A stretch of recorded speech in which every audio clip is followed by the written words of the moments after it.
I see we're recording. This is Terry Clark.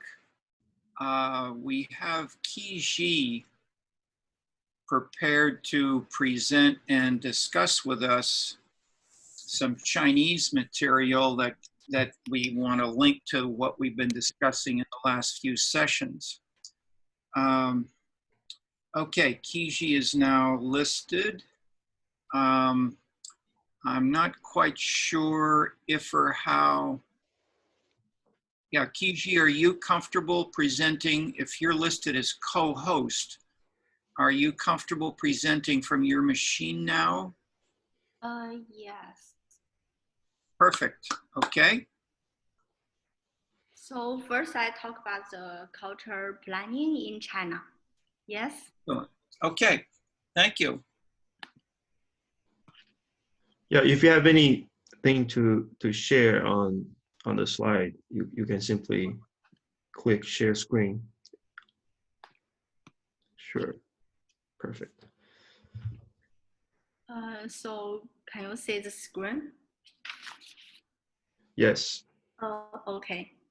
So I have been teaching culture planning for 10 years in Communication University of China. And I always ask the same question to my student as the first class. That is, what is culture planning in your mind? Until last year. And last year, the question became, what kind of city life do you expect? So where does this change came from? And that is what I want to share today. And last week we learned a guide of neighborhood placemaking in Chicago, and I also shared this document to my classmates, colleagues, and friends. And all of them are very, very interested in the placemaking in Chicago, and they also think the culture planning we are trying to do in China nowadays have many items in common with the placemaking in Chicago, such as the cultural participation, the great plan, and the role of the planners.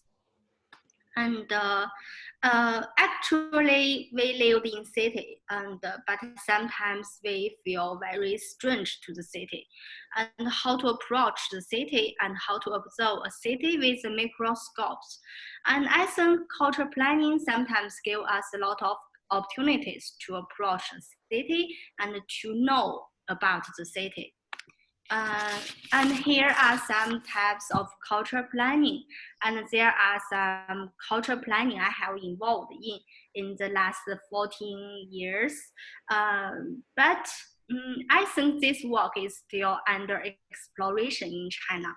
There is not official definition about cultural planning, and also no mature theory to explain how to make a cultural planning.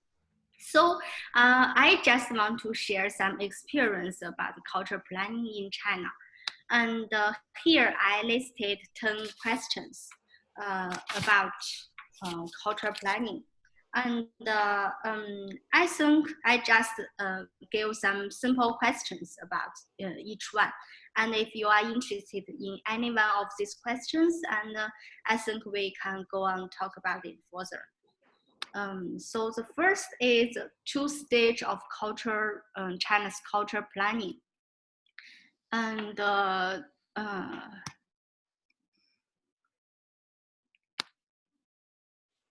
so I can't see the right side.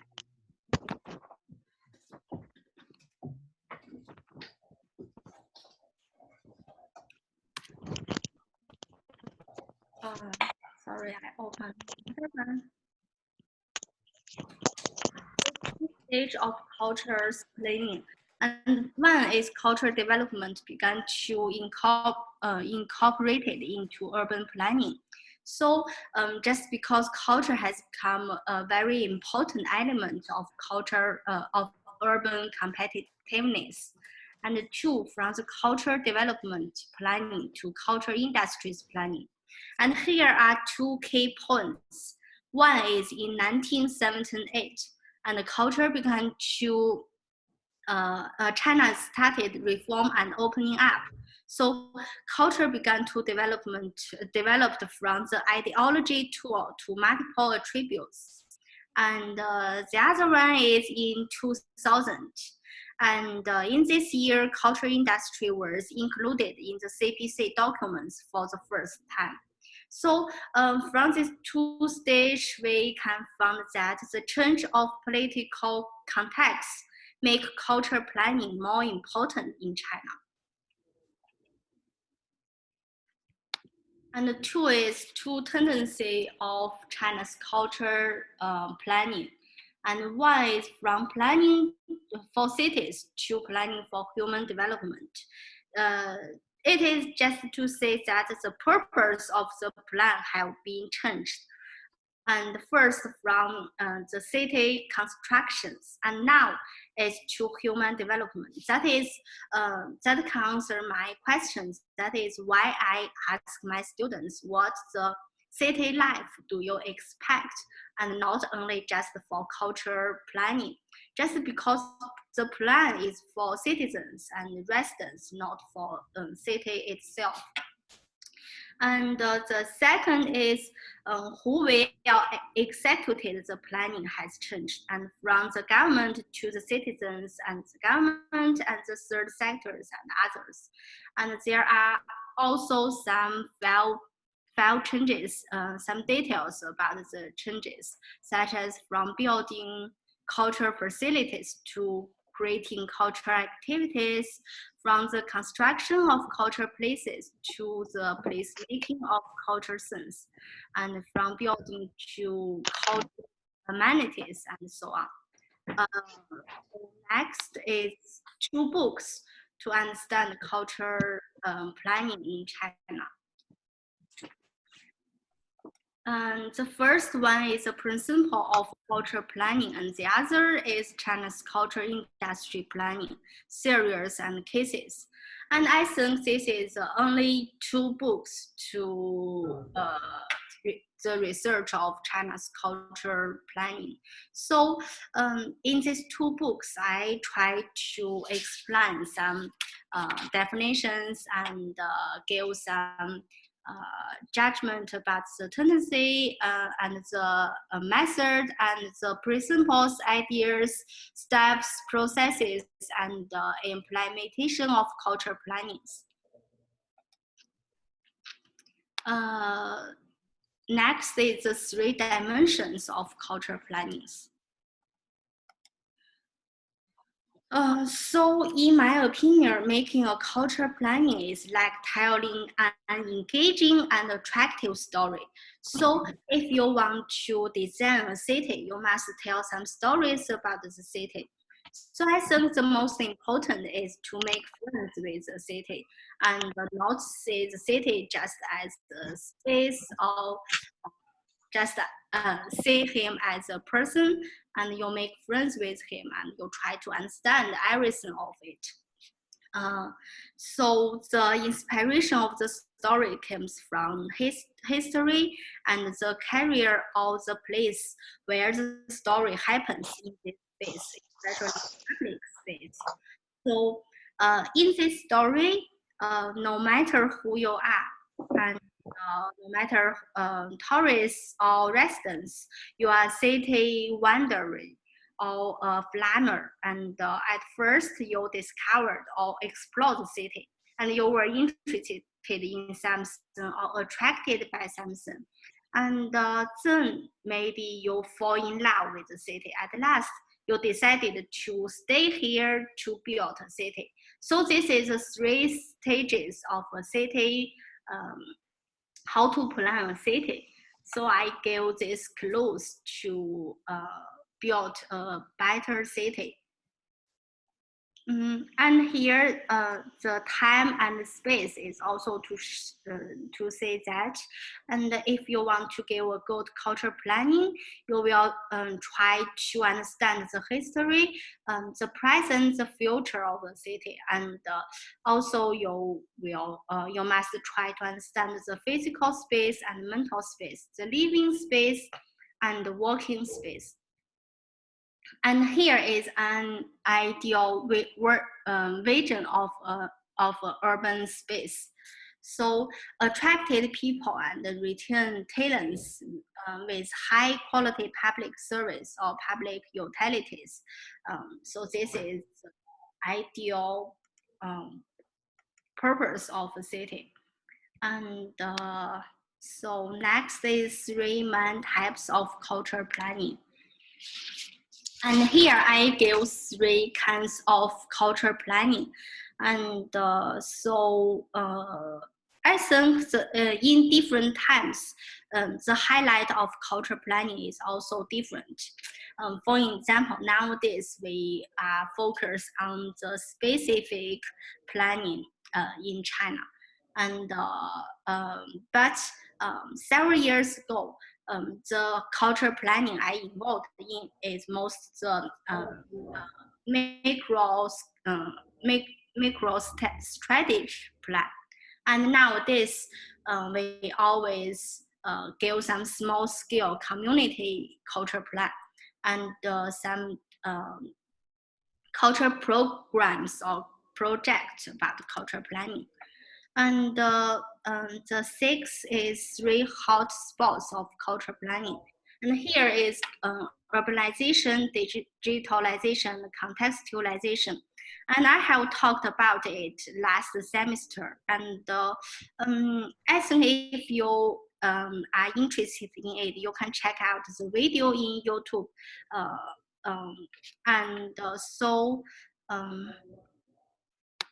The next is 3 hot places of culture planning. The old factories, communities, and ancient village. That is because nowadays the 19th CPC National Congress gave 3 developed strategies such as urban renewal, the rural revitalization, and the better life.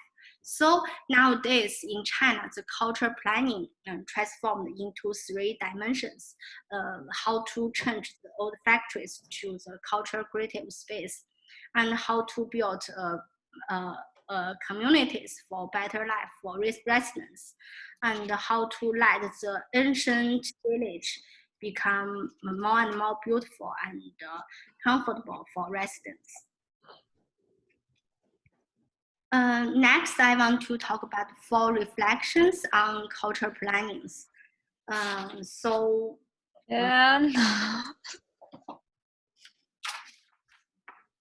first is for the executors. So there was a tradition in China in the past. There is, if a city changes its mayor, it must do all the planning again. That is not very good for cities' sustainable development, especially in cultural development, because you know that culture is often a long-term strategy. And if the mayor were changed, and we also do the planning again. And I just met this situation several times. And such as a city, and it changed 3 mayors in 5 years. So we changed this the culture planning 3 times, and every time the mayors have some new ideas. So we must follow some new ideas of this mayor to give a new plan, and it is terrible. But sometimes in some cities, it's just like this situation. So next is for the planners. So familiar with the city, especially its culture, is more important than mastering the planning tools. So that is my point. How to make friends with the city and how to listen to the citizens. And sometimes if we want to give a good culture plan, we need to go to that community or city several times, and we interview thousands of citizens and listen to their ideas, and and we want to create a better life for them, to let them enjoy the culture facilities and cultural amenities, just because the culture planning is for the local residents. So next is for the participations and how to combine the how to make the planning as residence planning and the culture as residence way of life. That is very important. So we try to let more people participate in the community construction and let them to participate in the cultural conception and cultural activities. Now we also have a lot of cultural policies to let more people to have cultural conceptions, such as we give them some policies to support their cultural conception. And the last one is for the planning educators. So I think in this way, Chicago, the University of Chicago is really a good model. And in the classes of U Chicago, a lot of teachers and professors mentioned some communities and some park in Chicago and as a research object. And I think when I return to Beijing, and I will also focus on some cases nearby our universities to as good examples to analyze in cultural planning course. The last one, note the 5 things to do in cultural planning, and here I give 5 keywords, that is eyes, ears, mouth, brain, and feet. I think first view a city with your eyes and to be to observe a city, and this is very important. So it determines what city you will plan. And the second is listen to the voice and suggestions from citizens with your ears and to be a good listener. And 3 is talk to residents to be a communicator. And you can know what's the ideas and suggestions of these local residents. And not only just listen to some ideas and some suggestions from the government officers or some companies and some other researchers. And 4 is walk on your feet and learn about the city through field work. I think field work is also very important.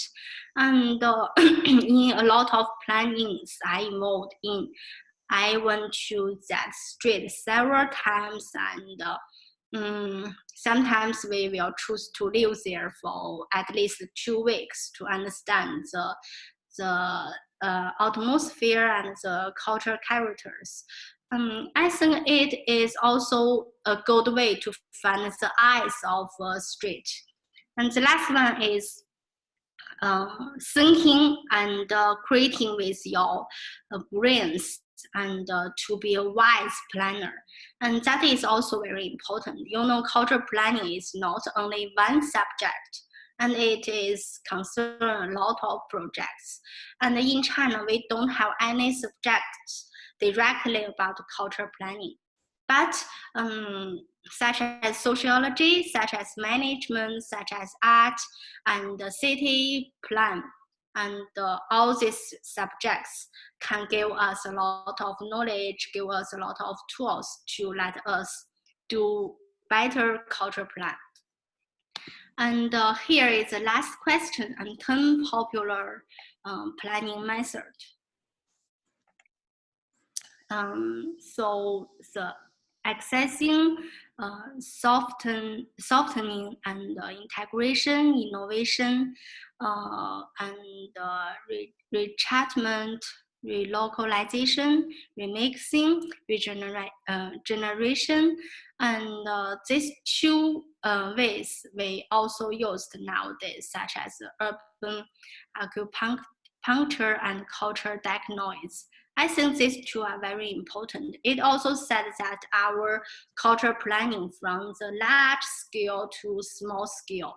So sometimes we just focus one space or one community, and to make begin with placemaking of a community.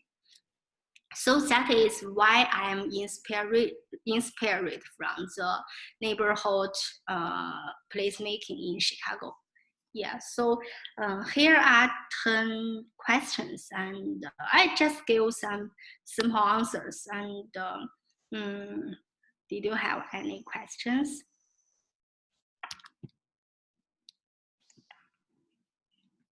Let me hesitate and encourage others to ask questions or comment.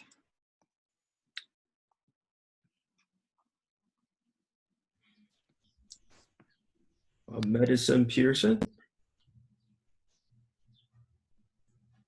Hi, so when interviewing citizens, what are common ideas or themes that tend to overlap? What are a lot of suggestions that they have that you see? Sorry, can you repeat it? Yeah, sure. So when interviewing citizens about opinions on what should change in an area when developing a city, are there common themes or ideas that you tend to see, like things that a lot of people tend to suggest? Or does it really vary by area? Okay, I think the residents have different opinions with us. And for residents, they living here, I just give you a case. You know, in Beijing, the central of the city are very crowded and a lot of people living here. But if we give some suggestions and let them to change their homes to another location, maybe they will confuse us because they living here generation by generation and they love this location. So they not care the old home and the ancient building. They just want to change it better. So if you didn't interview these residents, and you just couldn't understand what is their real ideas. And so for us, first we make friends with these residents, and we went to their home several times and help them to take care of babies, teach their children some arts, and we also hold some salons in these communities to attract more people, participate in.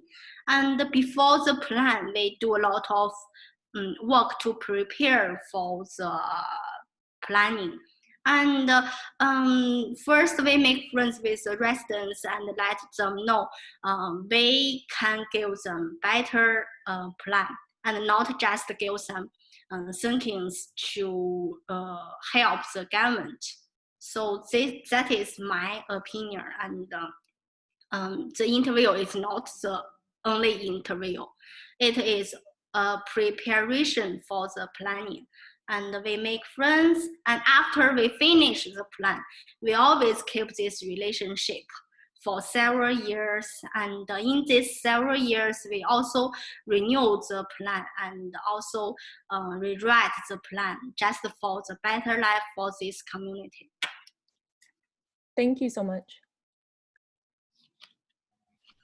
So Yoon Lee.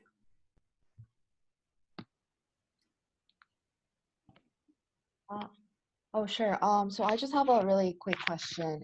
I'm just curious to know if different ethnicities that have different cultural traditions might play a role in cultural planning in China. Like any examples, I think would be a really great way to. Definitely different cities have different characteristics, but at last, we always use some models to give the common plan. And nowadays, we change the big scale to small scale, and we choose some district and only focus on this district. And we not only follow the big district development strategy. We focus on this location and give some specific steps, and we want to promote the culture prosperous steps by steps.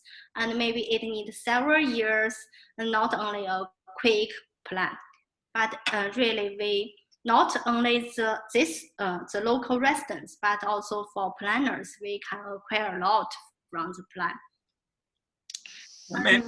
Maybe he said So-Yun. I'm not sure if she understood your key word of what was it, ethnic Yes. or racial, or that she's thinking of the U.S. or other, and I think to articulate that. Is that those two terms, ethnic or racial differences within China, for instance? Yeah, like I was the looking- Han, yes, or and the other like the Tibetans, mhm. the Mongols are different ethnic traditions in the Chinese area. Oh, okay. I think this is not a big problem in China. You know, in China, we don't have some conflict between the ethnics and also the religions.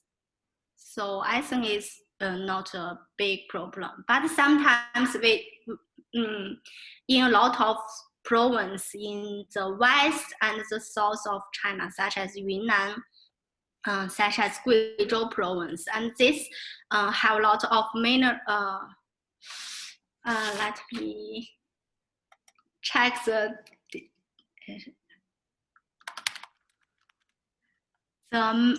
minority. Yes, the minority.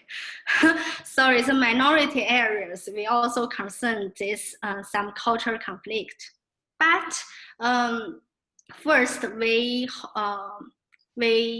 must hold the cultural characteristics for these mineral areas. And then we promote the integration of local culture and modern culture together. And we must not only focus on to change them, but also help them to change themselves and change them some opinions of them and let them integrated into the modern society. I think this is my experience for the cultural planning in minority areas. Okay, thank you.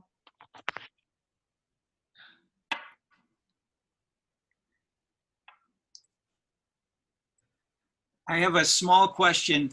I love your term urban acupuncture. I think we need more of that in the rest of the world. Could you tell us how we could get urban acupuncture in other cities inside or outside China?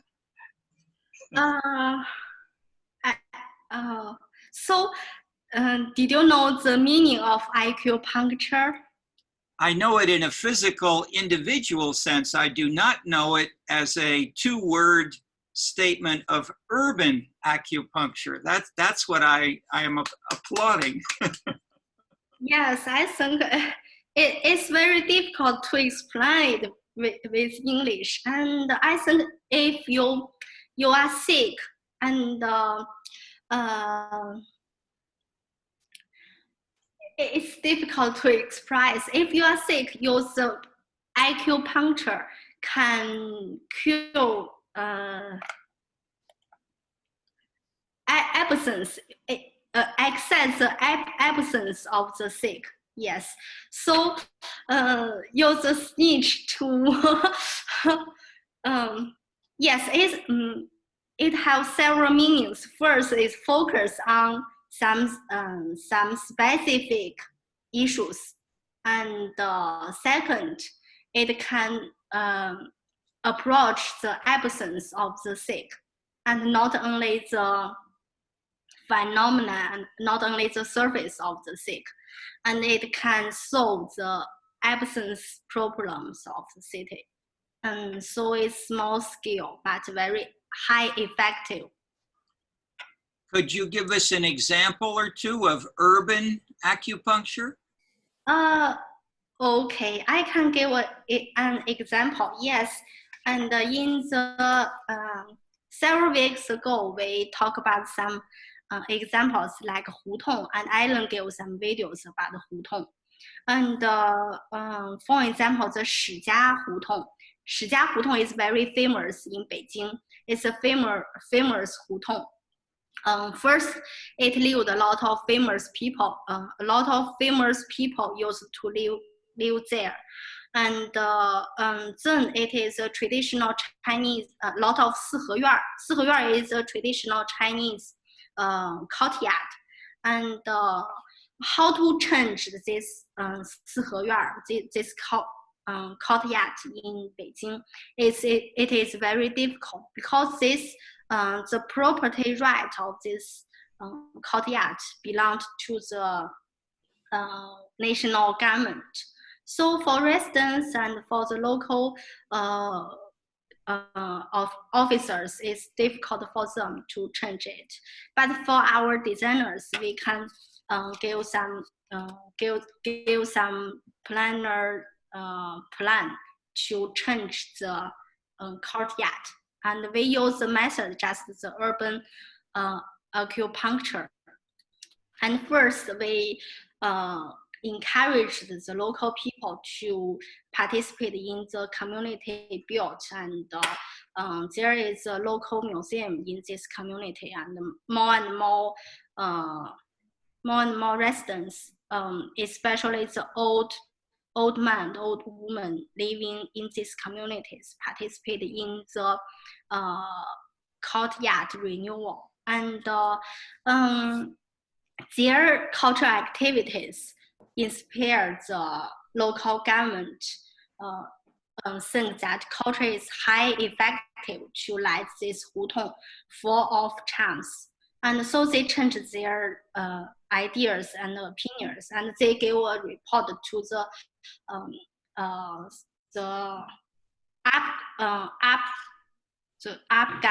government, and to give some suggestions to how to make this traditional courtyard full of charm too. So after several years, because of the hard work of the local residents and the hard work of designers, and we built a new 四合院, a new courtyard. And in this space, so you can see the third slide. That is that public space called the interface, and we just changed it from a courtyard. And in this space, we told every resident what we want to do.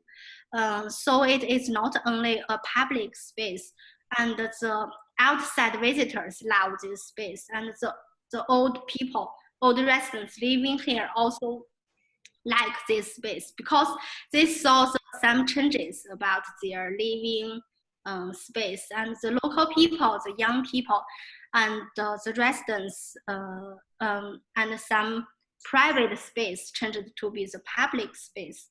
And we just use this method to change this. It's a small scale, and it focus on the private space into the public space, and we encourage more people participate in. And we also built a private museum. And so I think it is really successful for this area, and more people like to gather here to talk about something, to make this location full of creativity. Thank you. Is the term urban acupuncture more generally used in China, or did you invent that just yourself? Yes, we also use this method. And first we found, so I think urban acupuncture and cultural diagnosis it couldn't separate it. First we gave some diagnosis, and we found some questions and found some difficulty in these areas, and we found a lot of sense, and this sense couldn't solve by other methods such as economic, such as industry. And then we think, could we solve these problems by culture? Culture planning and culture development, and then we focus on some small scale areas to do science or do experience, and then we focus on this location, change it for first, and then step by step and apply this to a large or bigger areas. Okay. Other Wang specific questions? Yeah. Hi, Dr. Shiji. Thank you for the presentation. I just have a few questions because I was doing some research for my thesis and I come across the term cultural tourism a lot. I know it's kind of a big topic in China, especially in recent years. I thought that when you're talking about cultural planning, I think it's related to culture tourism. And I was wondering if you could talk a bit more about that. And I wanted to ask, say, like, if you're doing cultural planning on a community or a neighborhood, to what extent are we focused on the residents versus the other people who are going to visit the place when it gets more attractive? So basically, the perspective of the resident living there versus the tourists or people from elsewhere in the city visiting the place. Because I was reading an article about Nanluo Guxiang, which is one of the most popular hutong areas in Beijing, one of the most successful, I guess, cultural sites. But there appears to be some conflicts between the residents because with say, tourists, or generally because the place is very crowded during the day, especially in holidays, and very noisy. And there tends to be some disagreement over whether making this place attractive and culturally attractive might interfere with sort of the benefits of the residents living there because of that disruption. So I guess part of my question that relates to my research. So thank you. Okay, a long question, couldn't remember all. And I think first, I think there are some same point and in culture plannings and culture tourism, but they also have some difference between culture planning and culture tourism. First, the culture, a lot of culture attractions, is for culture. And nowadays, we also, because it's a beginning step of culture planning in China, so it not has a long history. And only in these 5 years, culture planning is very popular in China, and a lot of cities began to focus on culture planning. So they always choose some locations. They have a lot of cultural resources, or they have a lot of cultural characteristics. So it is easily to develop the cultural tourism in these areas. Mm-hmm. But it is not the all part of cultural planning. I think the purpose of cultural planning is not only for cultural tourism.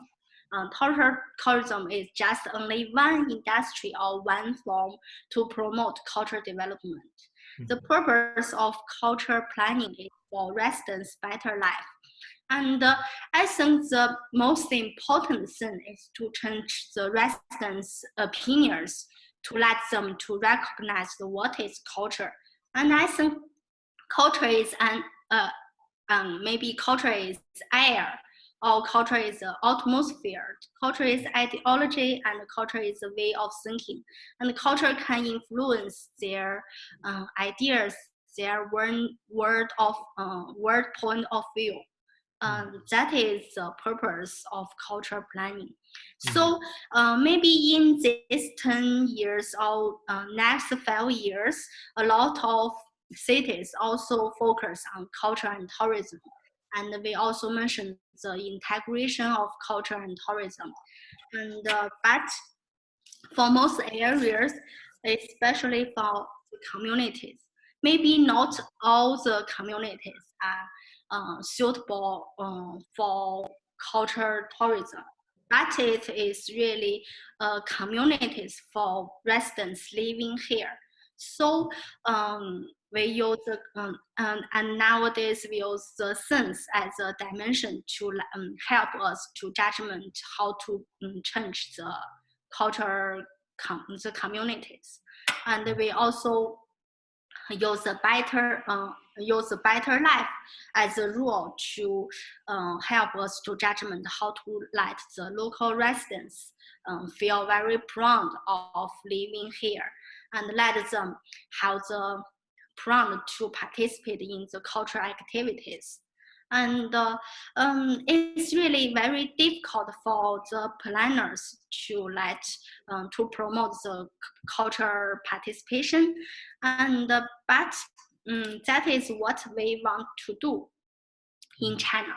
And you know, there are a lot of companies and enterprise. They also involved in culture and tourism planning. But this is only the dimension of industry development, not for the resident themselves. I think the first stage, maybe there are a lot of cities focus on cultural tourism, but for long run, and maybe the cultural plannings will more focus on the community placemaking. Especially in a small scale, we can enjoy the culture life, such as in 5 or 10 minutes, we can go everywhere to share the cultural community facilities, especially after the COVID-19. And in this special several months, we stay at home, and so more and more residents recognize that culture is very important in our daily life. And so the small scale life circle is also very important. If you have the high quality cultural amenities and cultural facilities, you not need to go a lot of go into the central of the city or go to the shopping mall to finish their cultural consumption. And in 5 minutes, they can realize their dreams. And it's really a good way for them. Great, thank you. Thank you very much. Thank you. Can we have anyone who would like to try to join, not end, but join some of what we've heard about China with the earlier readings in this course? That is, what we're doing now, I'd say from the midterm onward, we're trying to help you think and use these ideas creatively.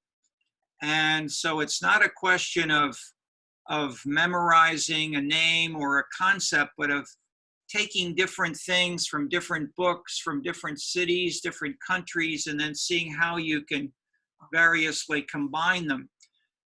So the Chinese, seeing some things that we know already, but see in a different way in Beijing is an interesting, good step. But the questions you're hearing raised, ethnic differences, cultural tourist versus local residents, these are interesting, in a sense, problems or variations which have been raised in Italy and the US, and there are also mechanisms for responding to them. So let me just mention one or two, and then with links back to what we've covered in the course, and then let's try to continue further with Chinese and compare China to other locations using some of these dimensions. China has ancient traditions, much older than the European, but at the same time, it has very powerful traditions since the post-World War II with Mao and the communist leadership. However, that is shared certainly obviously with Russia and Eastern Europe, but also with the Marxist traditions in 19th and 20th century France, Germany, much of the continent, Italy had very strong Marxist traditions for thinking about culture and other things. So the ones we started with included Adorno and Horkheimer, with a fairly direct Marxist interpretation of Hollywood and of seeing the content of the films as being imposed by the owners and the producers of the film industry.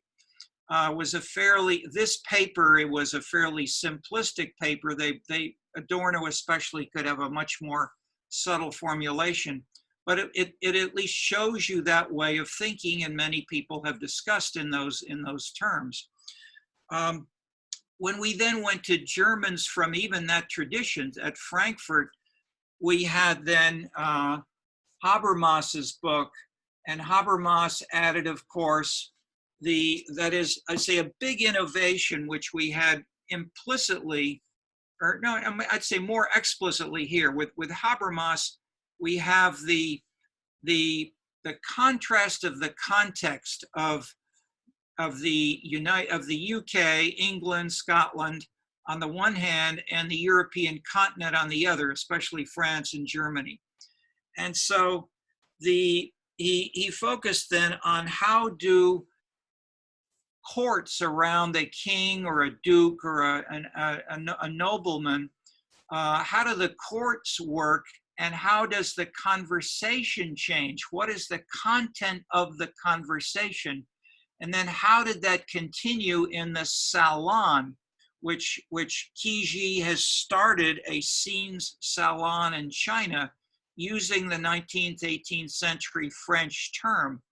And how do these differ from the English counterpart, which we saw in the video of these London coffee houses, included more business, more investment, more stock markets, insurance, trading of the value of goods coming in on a ship, and then politics. The political tracts of John Locke and others would circulate as booklets. And so these contextual differences led to Habermas then stressed the idea of a public, a whole new concept of not just the state, not just the citizen, not just planning, which is a top-down sort of government concept generally, but the public then, which can feed in turn to the citizen and the mobilization of the citizen in not just in selfish, egoistical, one family, one person terms, but how can a public good or the commonwealth, which are typically English terms which are not used so much on the continent. And so Habermas stressed some of these as new components to potentially join the micro with the macro. The macro being, especially say Marx, Adorno's analysis, Adorno and Horkheimer and Hollywood. We'll talk about capitalist and proletarian, investors and consumers. But what Habermas then did was to try to say, how can we not use such a literal, simple version of Marxism, but include new processes and new dimensions like the public. And then in the case of Walter Benjamin, of course, we talked about the arcade, and the arcade is a way of covering over the shops to enhance the ability of the person walking to be a flaneur, to shop and not only buy, but also reflect, to talk about, to think about, to write about this. And this then became the content of novels for Balzac in the early 19th, and then Baudelaire in the late 19th century, and then Benjamin in the 20th century, trying to bring this into social science. But as you can see, the artists, Balzac started this a full century, 100 years before the social scientist, the one social scientist, Benjamin, in a Marxist context. And then it wasn't really until 50 years practically after Benjamin that this was picked up more generally by neo-Marxists in France, in the US, in Germany, and elsewhere. And another figure, in addition to Habermas, was Bruno Latour in France, who tried to join some of these with aspects of, in the French tradition, it was the conflict between Durkheim and Tard. I mean, the Durkheim stressing the imposed social fact in some of his writings, whereas Gabriel Tard talked about the social interaction, the conversation, which you could have in a salon or a coffee shop. And so we have, in order to make something like urban acupuncture more specific and say, is this working, or do we have the wrong place for the needle? Or are we using too much pressure or not enough? Do we need to have two needles or two places at once? That is, to get to more specifics. I was a co-supervisor of what the French call a state doctorate. They do a PhD, and then after that they do a state doctorate. Here's volume 1. Here's volume 2. Okay. And the title of this state doctorate, and this is for Brandon especially, was Race and Culture, the Social Sciences Faced with Racism, Comparative Study of the Genesis and the Modalities of the Epistemological Rupture of the Durkheimian School and the Chicago School with Racial Thinking from the end of the 19th century to 1945. And the author is Michael Vaillant, V-A-I-L-L-A-N-T. Okay, so what he does is go through in 702 pages the details of racial thinking. And the big point was for the Italians and the Germans and the French, who came together in these bigger racial theories, this was imposed on the individual. You had no choice. Whereas in the Chicago school, you had social interaction from the beginning. And so what the breakthrough was in terms of theorists like the ones I'm mentioning, was to join some concepts and some specific mechanisms for the macro combining with the micro being the family, the neighborhood, the urban migrants who come to a different neighborhood and who may interact in a grocery store. And so as grocery store shoppers, there's a PhD on this in London. You can have Pakistani and Nigerian people shopping in the same store in London, and they would normally not talk with each other if you ask them, what is your national background? But if you say, what kind of coffee beans are you using, and do you combine two brands of coffee, then they start conversing together, and then they see each other the next week, and out of that they build a consumption-driven set of relations. So the relations to the means of consumption is the shared status which brings them together. So basically, one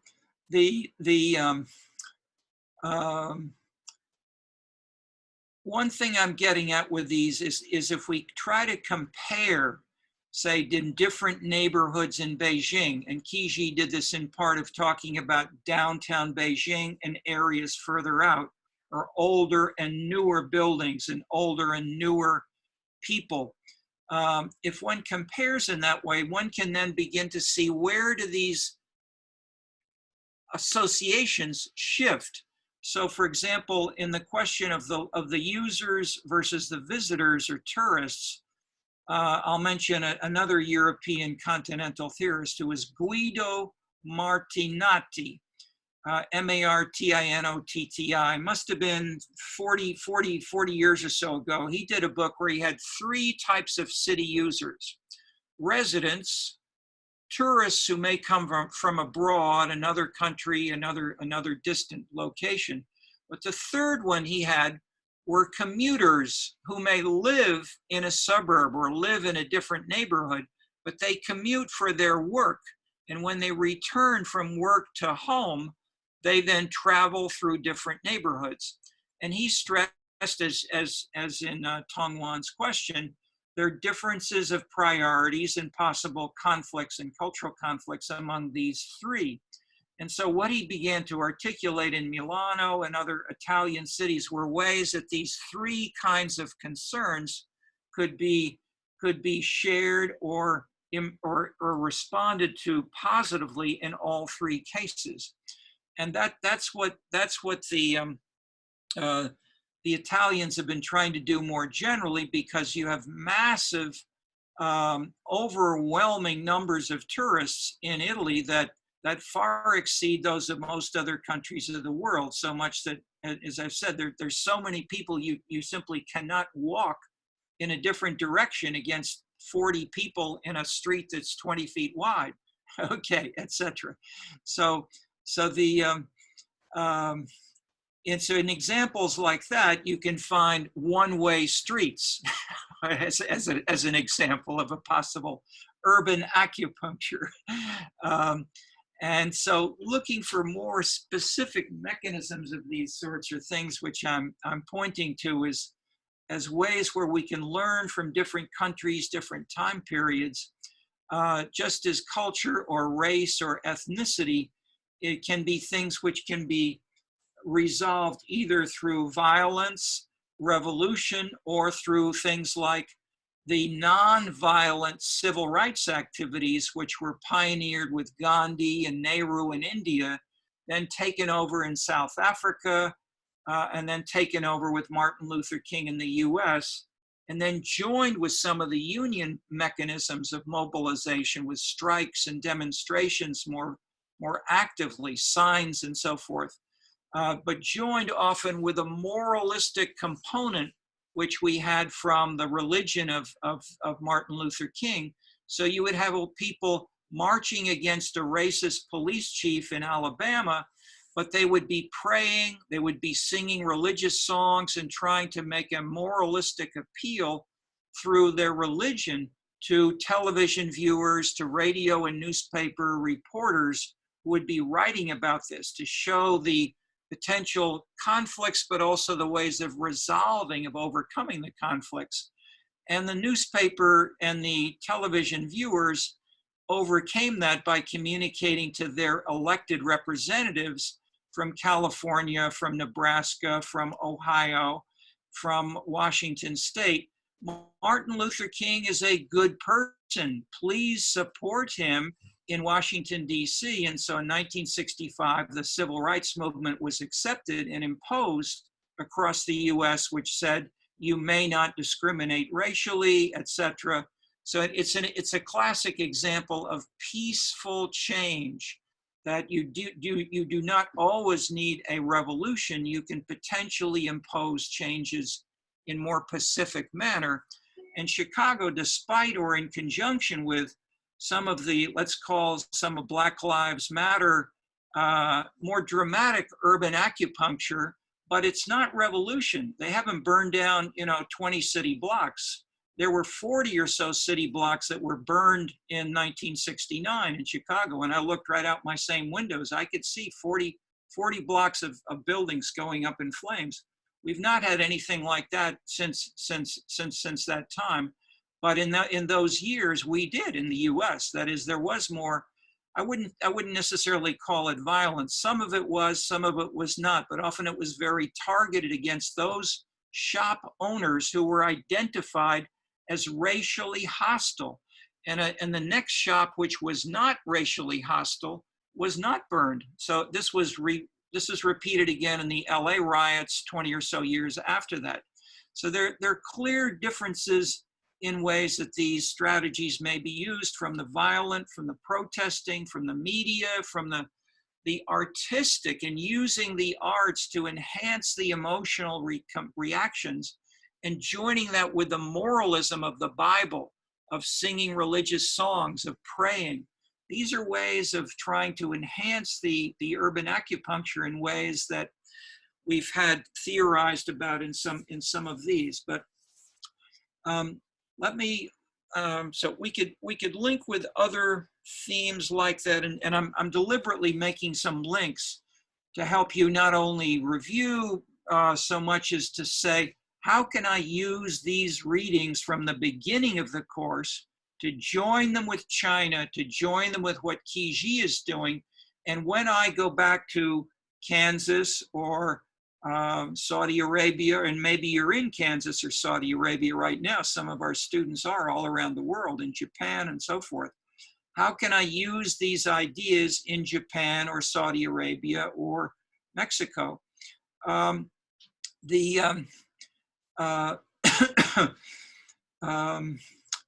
right, I've made some linkages. I should maybe ask Qi maybe first, ask Qi first, but also if there are other students, and then after that, maybe the teaching assistants, in particular, Brandon Swart, I know has been thinking hard about these very issues. And I've read his new draft from yesterday and have comments and see things which he could bring in if he so chooses.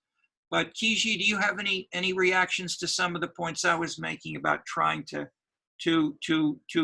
connect these pieces?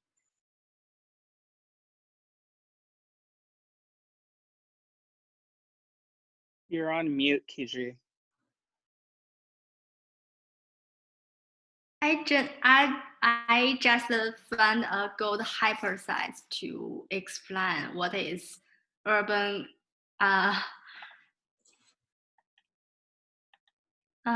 urban acupuncture, such as the urban also has urban diseases, and so just as a tree, or just as a person, if he feel sick and in his fingers, so sometimes we cut his fingers to solve these problems.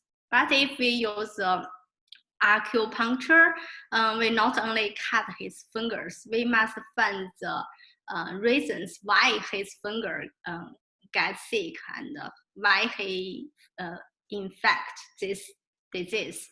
That is what is acupuncture. So you must to find the absence of the problems and try to solve these problems, and not just only cut something, or we not use the operation to solve these problems, and we find maybe the absence is not only from his finger. If you cut his finger, maybe his feet and his legs will have the same problems.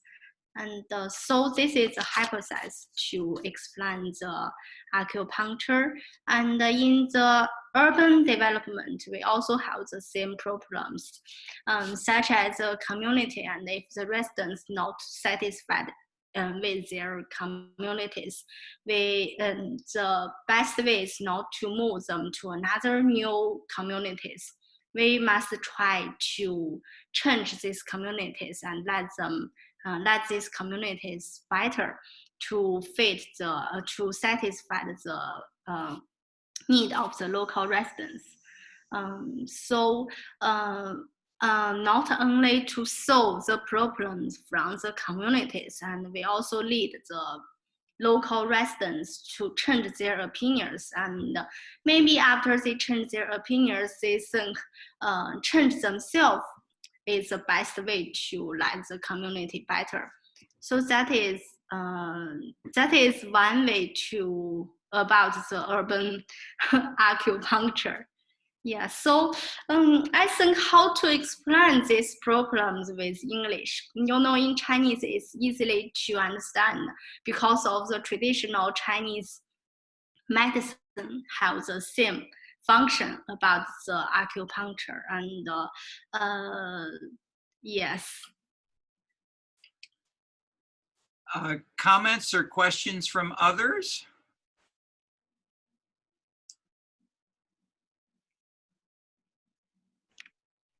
let me just introduce one idea as a question or whatever. That is, we can distinguish between culture as fixed, such as tradition or patrimony, or what one would typically put in a museum. And second, culture as change, as participation and innovation and transformation. And ministries of culture around the world and museums and other institutions and analysts like us often are dealing with both of these. They may be both the responsibility of a museum or a cultural center, and how to enhance, as you mentioned, as a question and a concern over time, as the idea of culture and cultural participation in China is similar. That's the general point I'm trying to make, invoking the Frankfurt School, Habermas, the civil rights movement. That is, we are finding changes in culture around the world, sometimes away from a hierarchical state and Marxist conception of capital or economic domination, and to enhance a transformation. And so where are some mechanisms? And so that these are being discovered often independently, say within China, within France. So we had, for instance, our French informant last week talk about the French police would not simply come and beat you up or arrest you, that a new style of participatory police is to have maybe 2 policemen would come and visit his soccer field where the kids were playing soccer and just talk to them about soccer.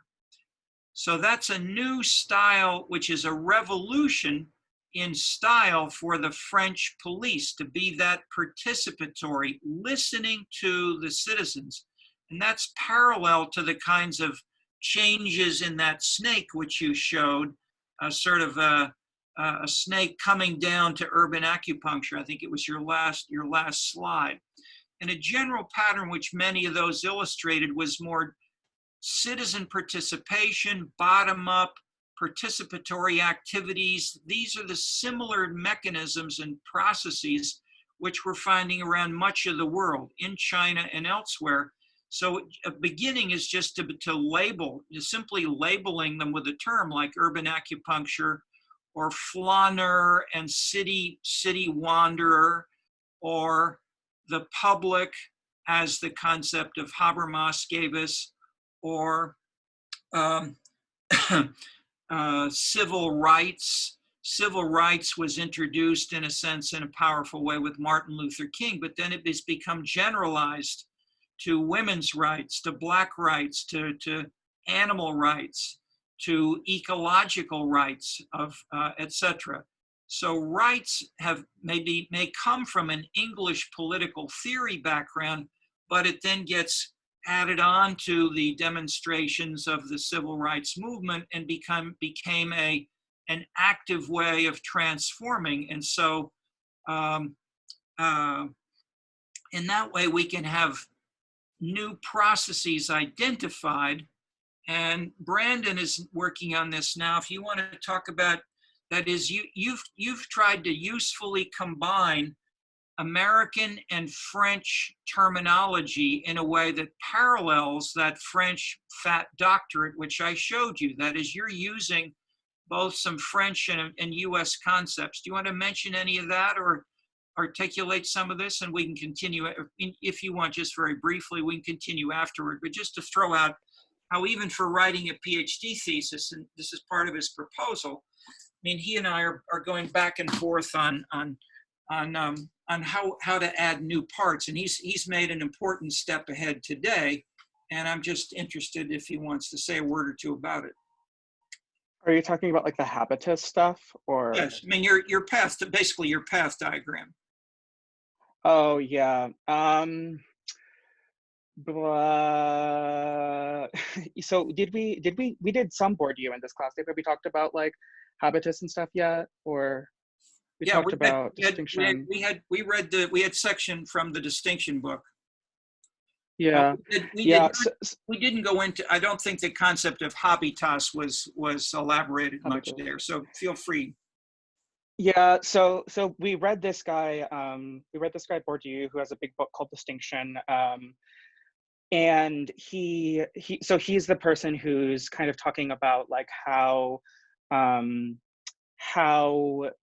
judgments of taste kind of like serve to reproduce social inequalities. So it's like by liking or disliking the correct things, that's not just, you know, that's not some kind of like apolitical expression of taste, but that it's kind of like situating yourself within a certain social order. And he's writing this in the context of France. And, you know, it's not just about taste, but it's about ways of comporting yourself, carrying yourself. All of these things are like associated with class. So Bourdieu has a concept he calls habitus, Habitus,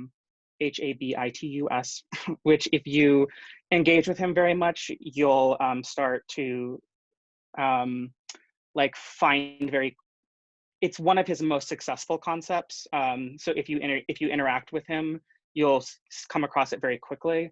But he has a strange way of describing it as a structured structure, which is also a structuring structure. I'm not sure what the French is there, but by structured structure, I think he means like the kind of stuff that we pick up, habits, like thoughts, like also beliefs, values from people around us, and then which is also a structuring structure. So it's like a thing that that then once we have those things, then when we go about our lives, that's kind of like a lens through which we view the world, and we interact with one another in different ways on the basis of that. So I've been kind of so this, as I said, this has been a very successful concept in sociology. Okay, let me give you an example because like it's all very abstract. So there's this guy named Matt Desmond, and he's an ethnographer. He has a ethnography called On the Fire Line, where he worked as a wildfire fighter for like 4 years.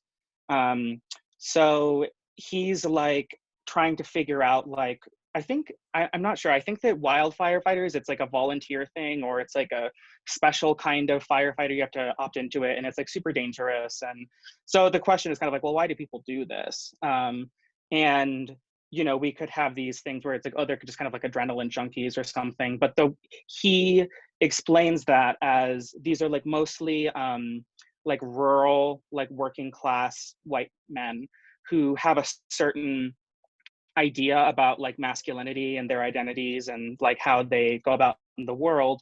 And you know, that came from not firefighting, but from the situation they grew up in, kind of people they were around, the culture more broadly. And then that links up with like fighting wildfires. So it's like these so there's like a resonance in between where they're coming from and what they're choosing to do, or like what they end up doing. It's like choice gets a little murky in there. So as I said, this is very successful, but people just tend to kind of use it. It's like, oh, here's habitus, here's habitus, here's habitus. And I've been trying to think about like how it happens that things come into us and that they come out. And I started reading this guy Cooley, who's like an old sociology, early 20th century, who has this concept he calls the looking glass self, and is kind of like about how other people like see you, and starting to structure your actions based on how you think that others might see you. And so I'm trying to kind of like combine that, and thinking that that's like a way that like we might like take up some of these like how habitus might come in, how it might, you know, those things might be put into us, and how we might express them to one another. I'm sorry, this is all like super abstract. But I'll give you, there's just like this open image and new tab. Okay, here's a looking glass self diagram that I'll drop in. And then Bourdieu has some like really wacky diagrams in distinction if you ever just like flip through it, like placing like, you know, like graphs of like where different musical genres are on the socioeconomic like map, or like where different professions are.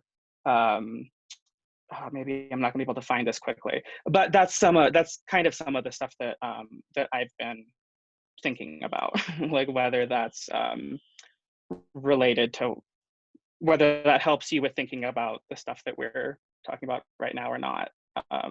I'd say that you made several very helpful points. I mean, one is the big distinction which I mentioned just before I asked you if you could speak to this, is that in your path diagram, you've got arrows that start on the top and go left to right, then right to left, then left to right again. And that's critical, because you're contrasting the first kind of socialization, in a sense, that the idea of the habitus is imposed upon you, and you then put it in your, that you want to be macho and tough and strong and be around people where you can show this kind of strength.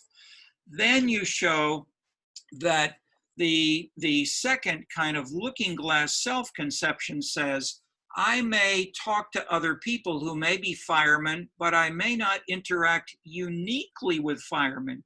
If I talk to people who are of a different ethnic group or a different gender or a different city, I may begin to see that they're different from the people that I grew up with.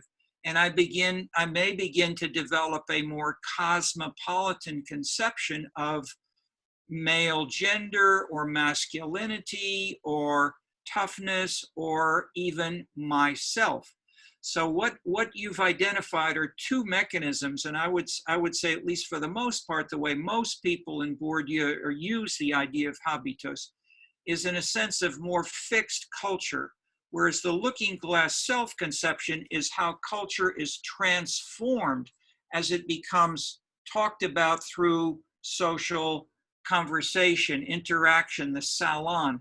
So these kinds of things stress change and how people in their dynamics of communicating and trying to make something good or bad take on more emotional content to engage you or repulse you, or potentially use acupuncture. So as we have more subtle concepts, we can join them in different ways. And in some cases, the first step in science and say in biology or anatomy may not be the cure of the coronavirus. I mean, that's very advanced. But the first step may be to try to classify what are the types of diseases. Do you have a cold or a virus? Do you have a sneeze from dust, or do you have a sneeze from an infection? So in that way, classifying is at least a beginning. And a lot of beginning early stage simpler science is classificatory, especially in biology, anatomy, but also in social science. And so as we get to dynamics of each of these, it's good to try to be able to combine them. Yeah, we're near the end, but Brandon, something quick. We're right. Yeah, just one thing I want to say quickly, just because I feel like sometimes you feel like social research comes out of nowhere, and it's like I've read all of these books and stuff, but my interest in this came from kind of talking to my parents and hearing them use some of the same language to talk about their families and like different groups or people they've come to identify with later in life, who I think are performing maybe like a similar kind of role. So it's like, you all are intelligent people, you have like a sociological imagination. If you notice weird things in the world, it's like there's maybe something there. And you know, reading all of this stuff is just kind of a way of giving you tools to think about the implications of those small interactions or observations. Okay, well, that's great. Let me just say explicitly, as we're getting to the end of the course, we have the 9th week listed for student papers, but in fact, we don't have lots of student papers. So we're going a little slower on the reading list, but don't stop reading. We will talk next time, and we'll bring in things like Levi-Strauss and Elazar and others who are there, which are listed for Wednesday or we're already covering them. We can continue with some of the readings which we have not discussed here already, but most of all, what we're trying to do through the beginnings or ideas in student papers or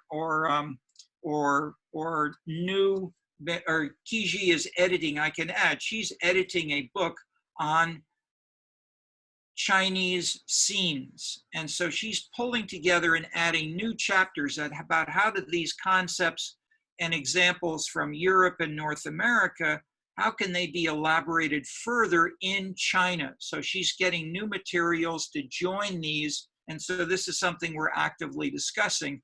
And so that's an example of how, just as Brandon said, in your own life or him with his own parents, you can contrast, how am I different because of my parents? How are my parents different from other parents, and so forth? That's how we learn. And so looking for contrasts, whether it's China and France or Mexican parents or Greek parents, Greek American or whatever, all of those are things which can be sources of inspiration, starting perhaps with challenge of why do you do this and so forth, to learning and at least beginning to systematize as we're trying to do in this course. Plus, it's not just us in this course, this field, the field of the whole course of the cultural placemaking is a huge central part. We had it from Kiji. She said, what was your number? I think you told us in your first presentation, something like 60% of the Chinese economy is consumption, and a large proportion of that is nighttime, or that is after dark. So we're talking about massive amounts of the world economy is increasingly following these new patterns, which have been barely systematized or analyzed with data or modeling. But the world is changing faster than the data and the models we have from the past.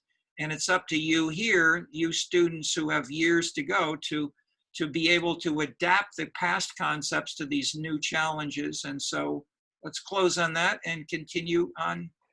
Go ahead, Brandon. Just very quick announcement. I sent an email about this. A lot of you were taken with Theaster Gates. He's speaking with Adrian Brown, who's an English professor here, and Fred Moten, who is a brilliant cultural critic, tomorrow right after this class. I just dropped the link into the chat box, or go back to my email. So if you want to register for that on Wednesday, maybe we can have a discussion about it like next week or something. Okay, terrific. Any last announcement or quick comment from anyone? All right, thank you all. Maybe we could stay on for just a minute with our teaching assistants and office hours if there are any students who want to join us.